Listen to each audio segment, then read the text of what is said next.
Hey everyone, and welcome back to the local lab. We have some really cool updates in the LTX 2.3 video generation space right now, specifically around the newly upgraded model. If you haven't been following Lightric's recent releases, this new 22 billion parameter model is a massive step up from their earlier versions. The details are noticeably sharper, the motion is much smoother and more consistent, and it even supports native vertical video right out of the gate. But what makes this release truly special is what the open source community is already building on top of it. Hugging Face user Umumad Mohammed recently released a brand new outpainting LoRA trained directly on the LTX 2.3 base model, and the results are pretty amazing. If you've ever had a video clip that felt too tightly cropped or had the completely wrong aspect ratio, this LoRA handles it perfectly. It works by looking for pure black pixels as a signal to generate new visuals.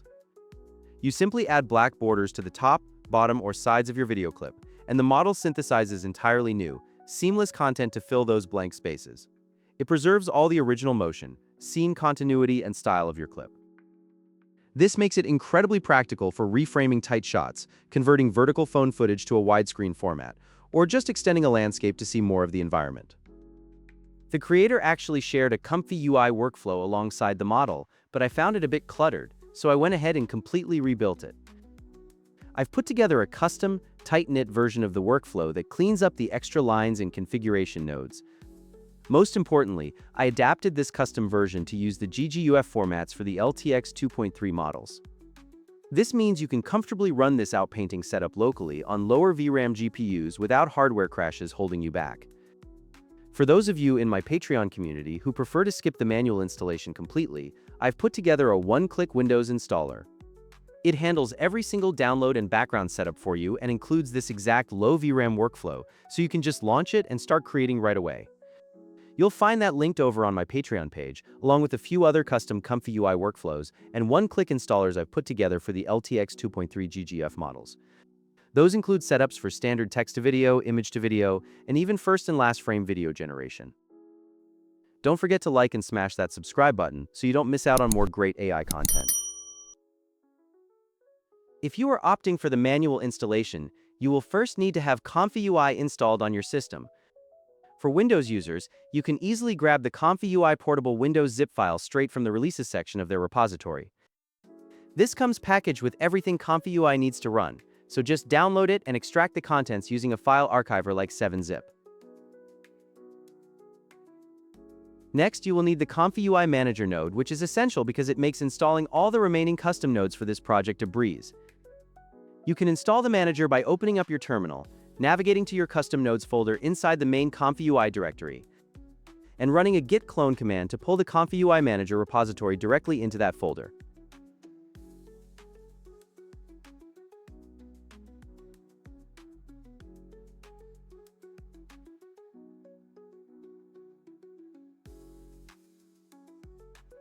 Once it finishes cloning, if you're using that portable Windows version, navigate back to your main ComfyUI folder and make sure you're in the directory that contains the Python embed folder. From there, run the command I'm showing on screen right now.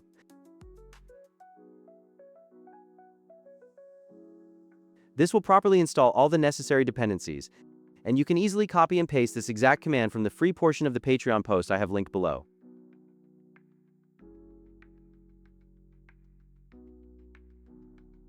Before we actually start up ComfyUI, let's grab the LTX 2.3 GGUF model that serves as the engine for this entire workflow. Head over to the Unsloth Hugging Face page. I'll leave the direct link down in the description, and click over to the Files and Versions tab. You will spot a few different GGUF variations listed on the repository. You can pick whichever GGUF quantization best aligns with your own compute resources, but I'll be using the 3K SGGUF model. It is perfectly small enough to run smoothly on consumer GPUs while still delivering really fantastic quality on 16 GB of VRAM. Next, we need our clip models.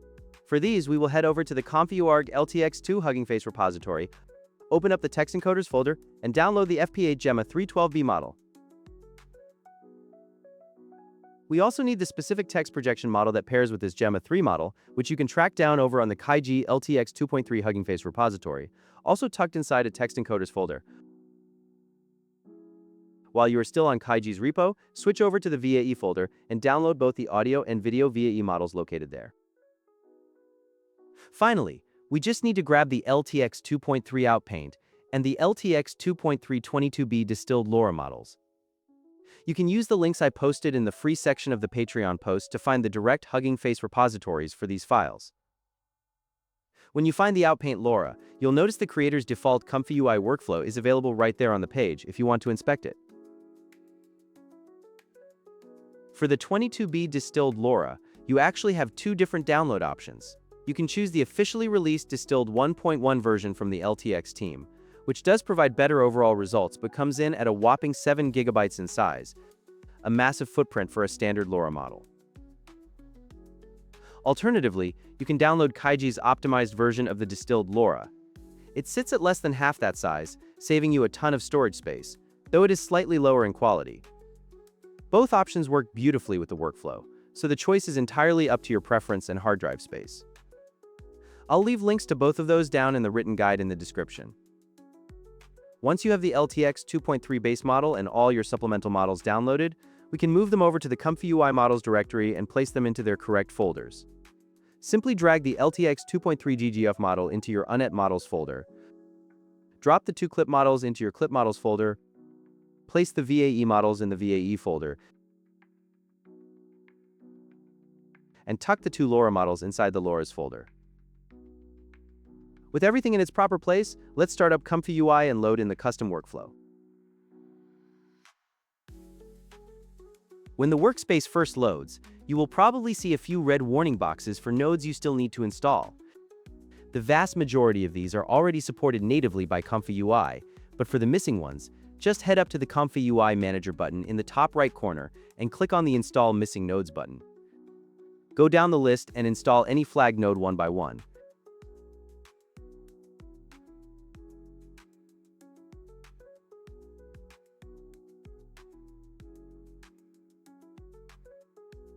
Once everything finishes downloading, click the Restart button on your screen to finalize the installation, and then just refresh your browser window.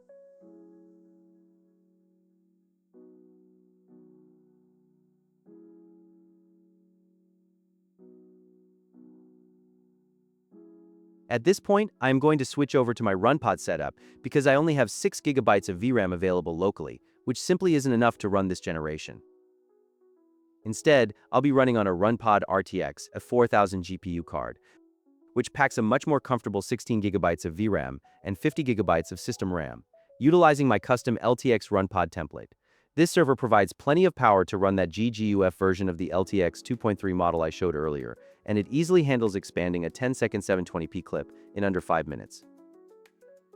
With everything loaded and ready, let's take a quick walk through the interface so you know exactly what's going on.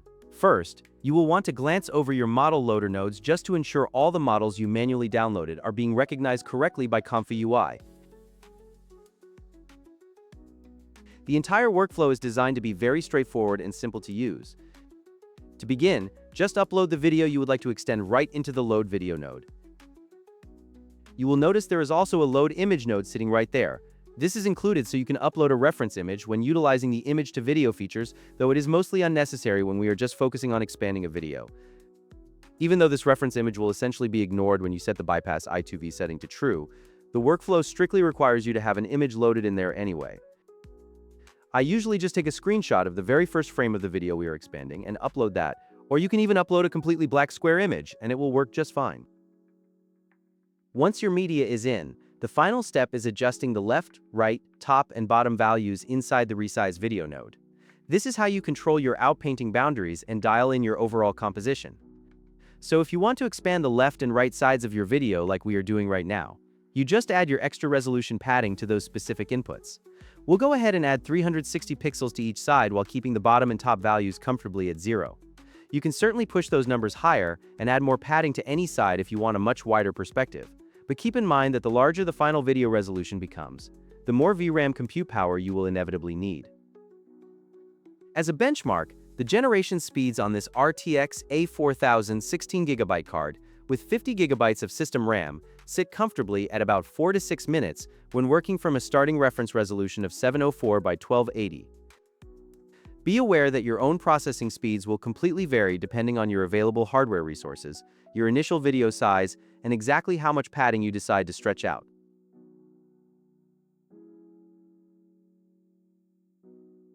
Looking at our generation output here, you can see how flawlessly the outer bounds of the left and right sides of the video were expanded.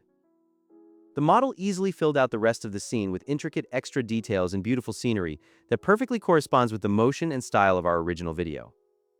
This is easily one of the most impressive LoRA models released for the LTX family this year, and is absolutely a must-have tool for your local workspace setups.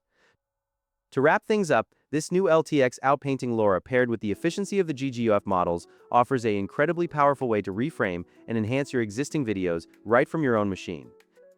If you want to bypass the hassle of manual installations and file placements, don't forget I have a complete one-click installer for this exact workflow available on my Patreon. It handles all the heavy lifting, so you can just jump right into creating, and you'll find it over there along with a huge library of other custom installers and exclusive benefits.